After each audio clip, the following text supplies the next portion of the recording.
আসসালামু আলাইকুম এভরিওয়ান। সবাই কেমন আছেন? আশা করি সবাই ভালো আছেন। আমি আলহামদুলিল্লাহ অনেক ভালো আছি। আজকে ভাবলাম আপনাদের সাথে একটি ভয়ঙ্কর রেসিপি শেয়ার করি। কিছুদিন আগে আমাদের বাসার সামনে কাঁকড়া নিয়ে এসেছিল বিক্রি করার জন্য।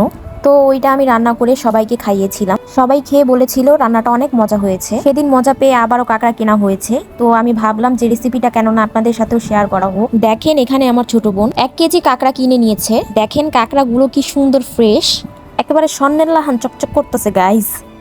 তো যাই হোক, দেখেন কাঁকড়াগুলো হাত দিয়ে দেখাচ্ছে। আমার বাসার অনেকেই প্রথম এই কাঁকড়া দেখে অনেক অনেক অনেক ঘৃণা করতো, খাইতেই চাইতো না। কিন্তু আমার হাতের রান্না একবার খেয়ে উনারা পুরো পাগল হয়ে গেছে। এখন বলে যে আমাকে রান্না করে খাওয়াইতে। তো যাই হোক, এর জন্য আমি আপনাদের কাছে একটি রেসিপি নিয়ে আসলাম, যেন আপনারাও এই রেসিপি রান্না করে খেয়ে আমার বাসার মানুষের মতো পুরো পাগল হয়ে যান। ফাও কথা বাদ দিয়ে আমি আমার রেসিপিতে আসি। এখানে আপনারা দেখতে পাচ্ছেন আমি কাঁকড়ার দানাগুলো ফেলে দিয়ে, কাঁকড়ার উপরের শক্ত খোলসটা ফেলে দিয়ে এটা ভালো করে পরিষ্কার করে নিচ্ছি। খোলসটা খোলার পরে ওইটার ভিতরে যত ময়লা ছিল তা আমি ভালোভাবে পরিষ্কার করে নিলাম। আপনারা ভালোভাবে দেখতেই পাচ্ছেন আমি কিভাবে পরিষ্কার করছি। তারপরে দেখতে পাবেন কাঁকড়ার পিছনে এই একটা দাঁড়ায়, যে দেখেন এখানে দাঁড়াটা দেখা যাচ্ছে, এটা পুরো খুল নিতে হবে।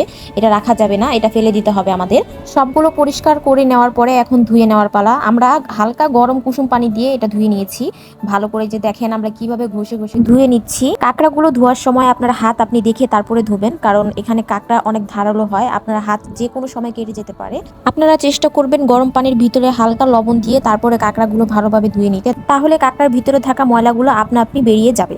এখন কাঁকড়াগুলো আমাদের ম্যারিনেট করার পালা। ম্যারিনেট করার সময় আমরা প্রথমে আগে লেবু দিয়ে দিব। লেবু দিলে কাঁকড়ার ভিতরে যে হালকা গন্ধটা থাকে সেটা থাকবে না। তো আমরা এখানে দেখেন বেশি করে লেবু দিয়ে নিচ্ছি। লেবু দেওয়ার পরে আমরা এখানে আদা রসুন বাটা দিয়ে দিব। মনে রাখবেন এখানে বেশি ইউজ করবেন না, তাহলে কিন্তু কাঁকড়া রান্না করার পরে কাঁকড়ার অথেন্টিক স্মেলটা আপনারা পাবেন না। আদা রসুন বাটার পরে আপনারা দেখতে পাচ্ছেন এখানে আমি লবণ, তারপরে মরিচের গুঁড়ো, হলুদের গুঁড়ো সবকিছু একসাথে মিশিয়ে কাঁকড়াটা ম্যারিনেট করে নিচ্ছি। তারপরে আমি কাঁকড়াগুলো ম্যারিনেট হওয়ার জন্য 30 মিনিট রেখে দিব। এতে করে কাঁকড়ার ভিতরে মশলাগুলো ভালোভাবে ঢুকবে। আপনারা চাইলে 30 মিনিটের কম সময় ধরেও রাখতে পারেন, বেশি সময় ধরেও রাখতে পারেন। এখন আমি কাঁকড়াগুলো ভালোভাবে ভেজে নিব। আপনারা চাইলে এই ভাজা অবস্থায় কাঁকড়াগুলো খেতে পারেন, কিন্তু আমরা যেহেতু একটু গ্রেভি গ্রেভি পছন্দ করি তার জন্য আমরা কাঁকড়াটা ভাজার পরে এটা আবারও রান্না করব। আপনাদের কাছে যদি আমার ভিডিওটা ভালো লেগে থাকে তাহলে আমার ভিডিওতে একটা লাইক করে দিবেন, একটা কমেন্ট করে দিবেন এবং একটা শেয়ার করে দিবেন। সে আমার পেজটিতে ফলো করে দিবেন। আমাদের কাঁকড়াগুলো ভাজা শেষ। এখন আমরা কড়াইতে হালকা একটু তেল দিয়ে ওইখানে পেঁয়াজ দিয়ে দিব। পেঁয়াজটা ভাজা ভাজা করে আসলে এখানে লবণ দিয়ে দিব। তারপরে কেটে রাখা টমেটো দিয়ে দিব। টমেটো দিলে হালকা হালকা টক টক ভাব আসে, যা খেতে আমার অনেক ভালো লাগে, তার জন্য আমি এখানে টমেটো ইউজ করেছি। তারপরে আবারও কম করে একটু আদা রসুন বাটা দিব। এখানে মরিচের গুঁড়া দিব, হলুদের গুঁড়া দিব। মরিচের গুঁড়াটা আমরা অনেক বেশি দিয়েছি কারণ আমরা অনেক স্পাইসি পছন্দ করি। তো এখানে আমরা মরিচের গুঁড়ো বেশি দিয়ে হালকা একটু পানি দিয়ে মশলাটা ভালোভাবে কষিয়ে নিচ্ছি।